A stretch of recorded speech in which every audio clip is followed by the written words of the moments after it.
કામ નથી કરતા ના રો પરણી જા પરણી લગન કર સારી રીતે જીવ અને સરસ રીતે જિંદગી જીવ કોઈ ડોક્ટર વકીલ થા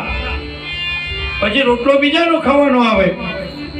જો અમે નીકળી ગયા પણ બીજા ના પાડીએ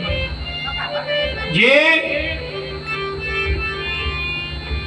ગોળ અમને મીઠો લાગ્યો ને એ જ અમે ખવડાવીશું જે ગોળ અમને કડવો લાગ્યો હોય એ તમને નહીં ખવડાવીએ અને સંસારમાં અમે ભિક્ષા લેવા જાય તો કોઈ જાય કે સ્ત્રી પાસે જ માગવાની હોય જગતમાં સ્ત્રી છે એ ઘરનું રત્ન છે અને એની ભક્તિથી પતિ કમાઈ લાવે પણ સ્ત્રી જો પુણ્ય કરે ને સ્ત્રી પુણ્ય કરે ને તો એનું પોતાનું એના બાપને ન મળે એના પતિને ન મળે પણ પતિ પુણ્ય કરે ને તેમાં અડધો ભાગ પત્નીને મળે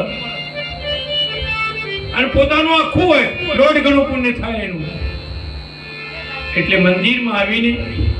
તમે ભજન કરો છો એટલે રામ જુદા નથી, કૃષ્ણ જુદા નથી, શિવ જુદા નથી, દેવ દેવીઓ જુદી નથી. હમણાં એક માજી મને કહેતો હતો થોડો દાડા પહેલો